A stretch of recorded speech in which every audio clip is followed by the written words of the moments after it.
Bill Maher thought he could throw a subtle jab and move on, but Tom Hardy's calm, devastating response turned the entire room and the internet upside down. The dressing room at CBS Television City in Los Angeles felt cold. Not physically cold, but distant. Polished so many times it forgot that real people had to sit in it. Tom Hardy sat still, elbows resting on the armrest, his phone screen dimming quietly in his palm. A young assistant had just walked out politely reminding him he had 10 minutes before he was on real time with Bill Maher. He took a breath, not to calm nerves. This wasn't his first time on national TV, but something about this one felt different. Maybe it was the call he'd gotten 2 days ago from his publicist warning him about the tone of the invitation. "They're calling it a discussion on celebrity activism and authenticity," his publicist had said carefully. "But if Maher goes where I think he might, they're going to bait you. Just be ready." Tom hadn't answered immediately. He was used to interviews that started with handshakes and ended with smirks. What was new was the silence when he arrived. No one asked if he needed water. No one introduced him to the other guests. He could hear muffled voices from the hallway, laughs that stopped when he stepped into the green room earlier. He didn't need confirmation. He already had it. His assistant, Jake, leaned through the door. 2 minutes. Tom stood up, adjusted his sharp, tailored dark blazer, no flash, just clean, deliberate lines, and looked at himself in the mirror. No cracks, no room for them, not here. As they walked toward the set, he passed the familiar wall of black and white portraits, the so-called icons, men in suits, men with opinions, men who had never needed to measure their words for fear of being called pretentious on cable TV. When he reached the stage, he gave Bill Maher a polite, steady smile. Maher nodded just barely, gesturing toward his seat like he was holding back a joke only he got. The lights came up, the applause sign blinked, the theme song played, and just like that, they were live. Maher leaned in, half grinning. "Our next guest is, well, you know him, BAFTA winner, method actor, voice of working-class authenticity, Tom Hardy. A legend unless emotion gets in the way." The audience chuckled lightly. Tom tilted his head slightly, not in confusion, but in calculation. He crossed his legs, hands calmly folded, expression unreadable. "Good to be here," he said, voice steady as stone. Maher gave a tight smile. "Let's start simple," he said. "Why do so many celebrities today feel the need to lecture everyone?" Tom didn't answer right away. Instead, he blinked slowly, gave a small nod, like he'd been expecting this exact line of attack. But what happened next wasn't anger. It was something else. Something colder, sharper, far more dangerous to anyone who thought they could handle him. Tom leaned forward slightly. Not enough to signal confrontation, just enough to take up space. He kept his voice light. "Lecturing, huh? I think you mean speaking up for people who usually don't get platforms?" Maher smirked. "Right. But don't you think sometimes passion gets in the way of getting things done? There's a lot of virtue signaling, not a lot of results. It's like everyone's trying to go viral instead of actually help." A few polite, awkward chuckles fluttered through the audience. Tom didn't smile. "I get it," he said, voice even measured. "Working-class actors, especially ones who didn't go to drama school, get labeled as pretentious when they care too much, or angry when they speak directly. Meanwhile, someone else can lose their temper, curse on air, and it's called authenticity. Interesting, isn't it?" Maher shifted uncomfortably in his seat. "You're making this about class. I'm talking about approach. People want entertainment, not lectures. And I'm telling you," Tom said calmly, "you can't separate class from approach. If someone has spent their life watching their communities get overlooked, misrepresented, and blamed for problems they didn't create, what do you expect them to sound like when they finally get the platform? Soft." The tension thickened. The audience quieted, not out of discomfort, but out of raw building anticipation. Maher raised an eyebrow. "But isn't that the problem? The platform becomes a weapon instead of a tool. Every moment's a chance to clap back. It's almost like Hollywood activism is just performance now." Tom chuckled. Not because it was funny, but because the setup was too easy. "You know what's wild?" he said, voice smooth but cutting. "It's always been performance. You just never noticed it when the same people were writing every script. Now that someone new is reading from different pages, suddenly it's pretentious." Someone in the crowd let out a quiet whoa. Others nodded. The camera didn't cut away. It lingered on Maher's face as he reached awkwardly for his water. Okay. Maher said, trying to reset. So, let's take the emotion out of it. What's actually being done besides Twitter posts? Tom's gaze didn't flicker. That, he said, depends. Tom said, do you mean what's being funded or what's being ignored? Maher tilted his head. Explain. And Tom did. Let's take mental health, he said, voice steady but firm. I've helped fund organizations that provide actual resources for addiction recovery, therapy access, programs for veterans. That's not emotional. That's structural. But every time we talk about it publicly, someone accuses us of virtue signaling. So I'm asking, who's really holding progress back? Maher shrugged. Maybe it's just not that simple. No, Tom said plainly, not raising his voice, not blinking. It is that simple. What's complicated is trying to justify keeping systems that work for some people while pretending they work for everyone. The audience began to murmur. This wasn't the standard back and forth they were used to.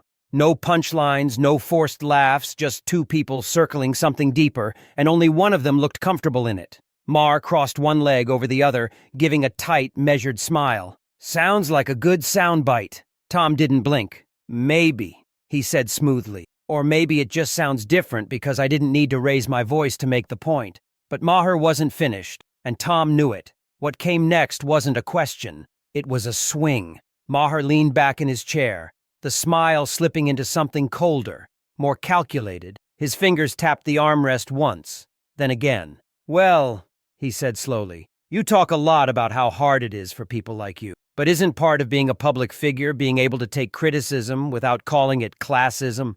The sentence landed heavy. Not because it was loud, not because it was clever, but because it carried that smug undercurrent, the one that said, you're not allowed to call this what it is. For a moment, Tom didn't respond. He looked at Maher, really looked, not like a sparring partner, but like a man asking a question he already thought he knew the answer to. Then Tom turned slightly toward the audience, not in a grand theatrical way, just enough to acknowledge them. He didn't smile. He didn't raise his voice. He barely blinked more than usual. But his voice, it changed. It slowed down, sharpened. Let me ask you something, he said quietly. If I sit here and explain why certain systems push people to the margins, and your first instinct is to say I'm playing victim, what does that say about how you listen? Silence. Real silence. No coughs, no whispers, no polite laughter, just stillness. He kept going.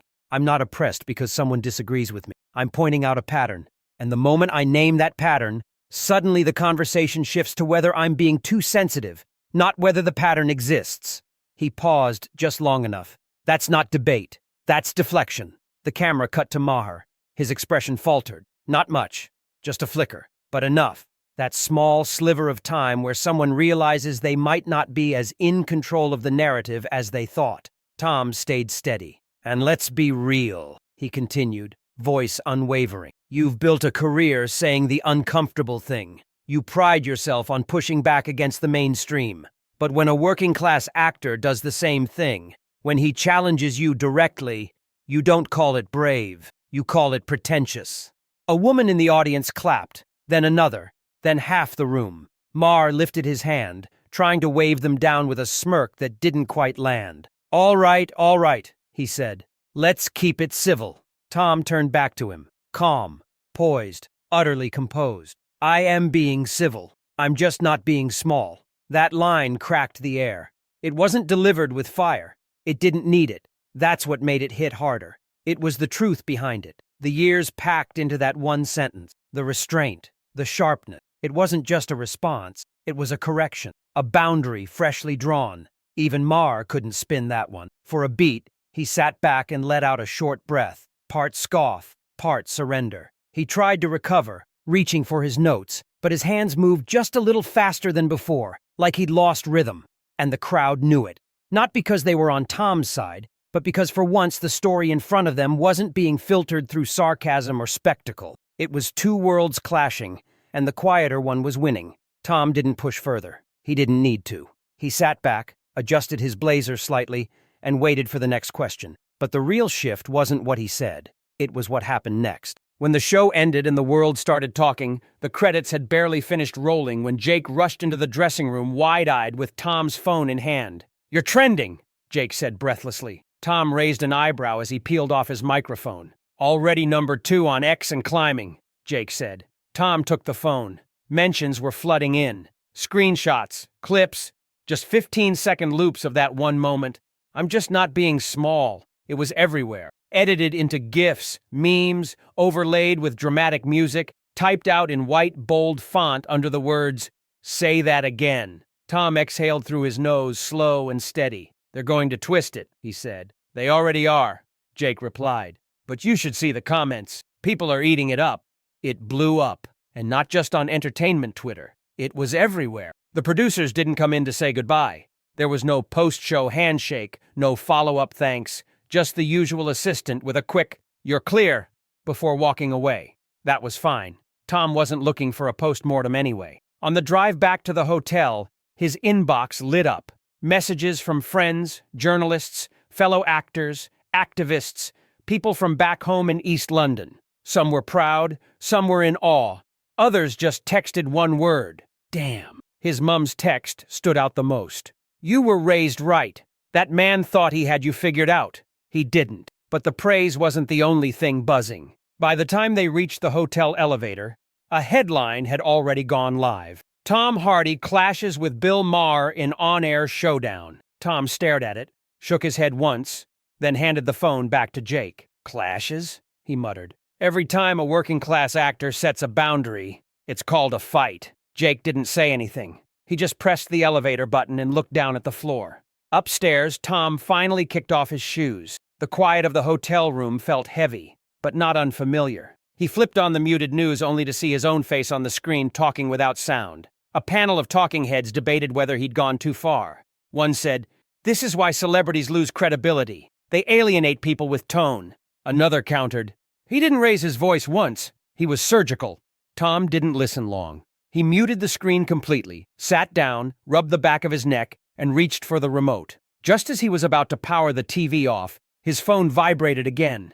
This time, a call from an unknown number. London area code. He let it ring twice before answering. "This is Tom," a male voice on the line. Calm, practiced. "Mr. Hardy, this is James Mitchell at BBC. We'd love to have you on tomorrow morning for a follow-up segment on your appearance tonight." Tom didn't answer right away. "I'll have my team get back to you," he said eventually. "Thanks." After he hung up, Jake asked, "You want me to say no?"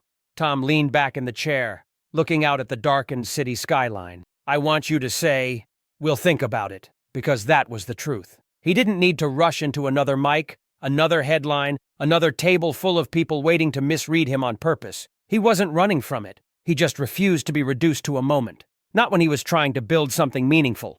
Across social media, people weren't just reposting his clip.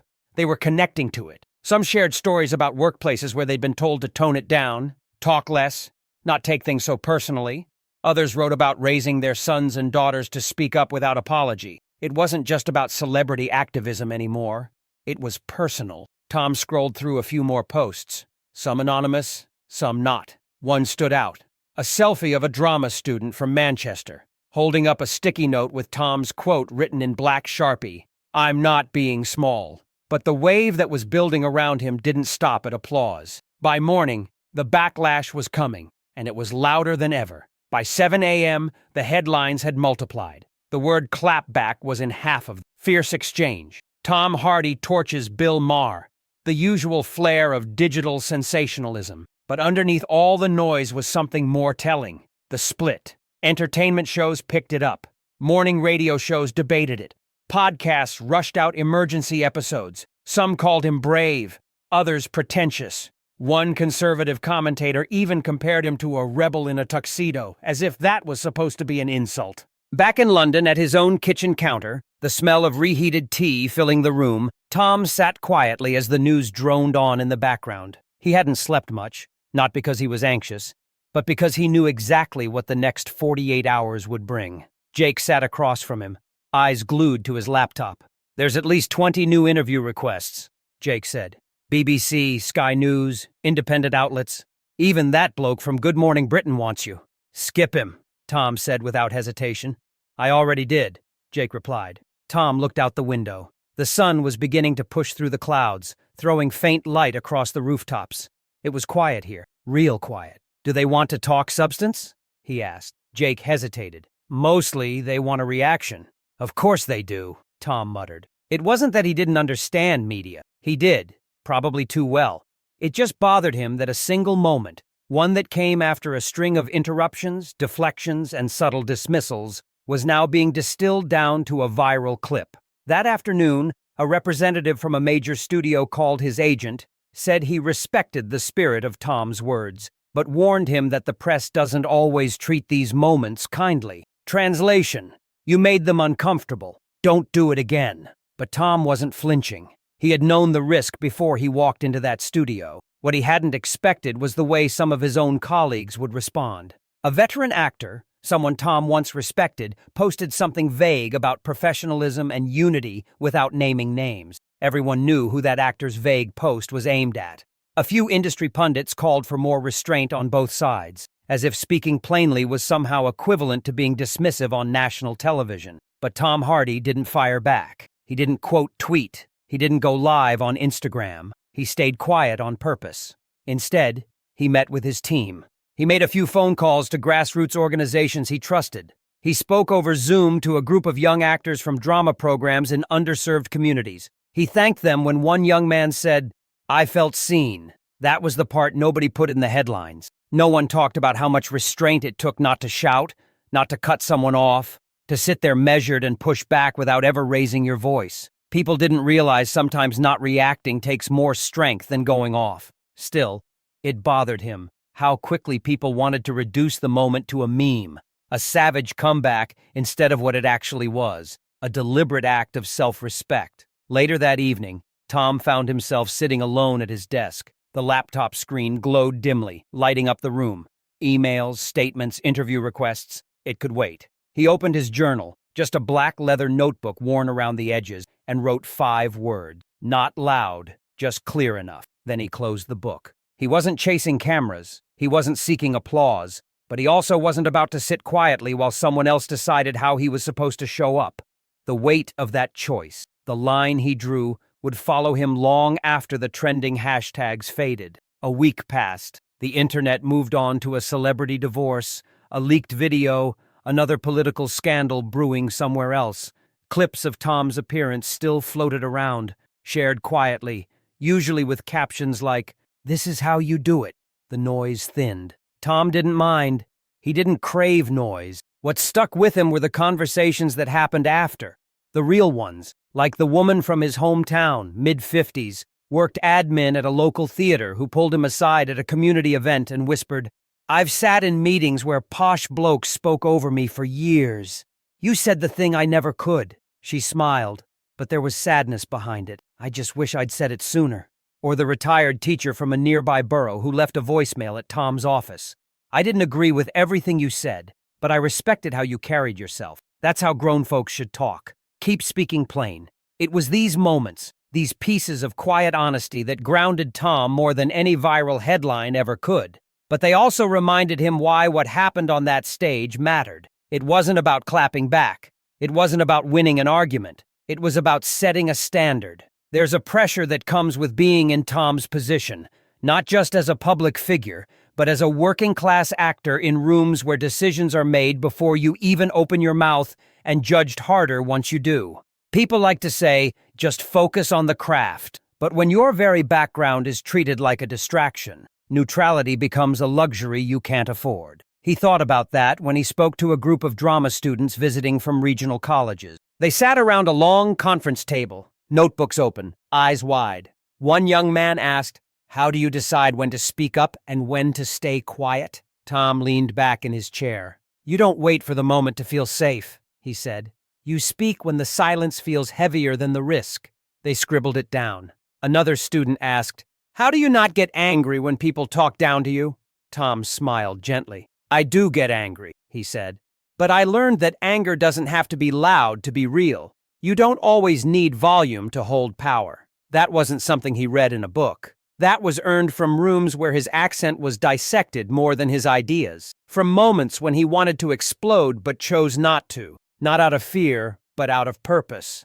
After the meeting, a young woman lingered behind. She fidgeted with her notebook before finally saying, "I want to make it in film someday, but I don't think people will take me seriously." I talk too fast. I get emotional. People say I care too much. Tom looked at her, his gaze steady, kind. Keep caring, he said. That's the part they're scared of. They stood in silence for a second before she smiled and walked out, writing something quickly in her notebook. Tom stood by the window afterward, looking down at the slow movement of cars below. Everything out there felt noisy, but in here, in this moment, it felt clear. He knew his words on Maher's show had traveled far, but what mattered more was where they landed. Because that line, "I'm not being small," wasn't just for a viral moment. It was a reminder. Strength isn't always loud. Clarity carries weight. Refusing to shrink is its own kind of power, and the story wasn't done. Not until the people watching understood what it meant for them. Most people won't ever sit across from a TV host with millions watching. They won't be quoted, misquoted, or turned into a trending hashtag. But they will find themselves in rooms where they're spoken over, jobs where their competence is questioned, conversations where someone smiles while trying to make them feel small. That's where this story lives now. Not in a clip, but in the reflection it stirred. A young teacher in Birmingham sent a letter. She said she played the clip for her students, not for politics, but to show them posture, dignity, presence. "We talk about bullying," she wrote, "but we rarely teach what it looks like to stand up for yourself without striking back." An older man from rural Wales wrote too. "I didn't agree with you on everything," he said, "but I respected how you stayed calm. I've never seen someone take a hit and not throw one back. That stuck with me. That was the legacy of the moment. It wasn't that Tom Hardy won a debate. It was that he gave people something they didn't know they needed. Permission to be firm without being cruel, to take up space without apology, to correct without retaliation. In a culture obsessed with clapbacks and takedowns, that kind of presence is rare and powerful. And that's the deeper message. You don't have to yell to be heard. You don't have to shrink to be accepted. You don't owe anyone the version of yourself that makes them comfortable at your expense. When Tom walked into that studio, he wasn't looking to go viral. He came to talk about real things. What he walked out with was something louder than any headline.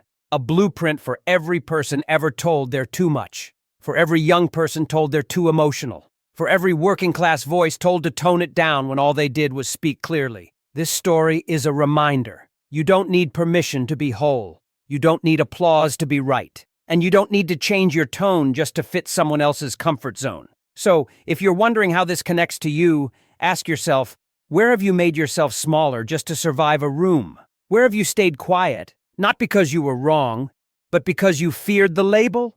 And more importantly, what would happen if you stopped doing that? What would happen if the next time someone tried to define your worth by your delivery, you looked them straight in the eye and said, "I'm not being small," because once you do, everything shifts. They will feel it. Some will respect it. Some will resent it, but they won't forget it. And neither will you. If this story meant something to you, share it. Send it to someone who needs the reminder. Speak the words out loud if you have to, and subscribe, because we tell stories that don't just inform, they reflect something real. Your voice matters exactly the way it is.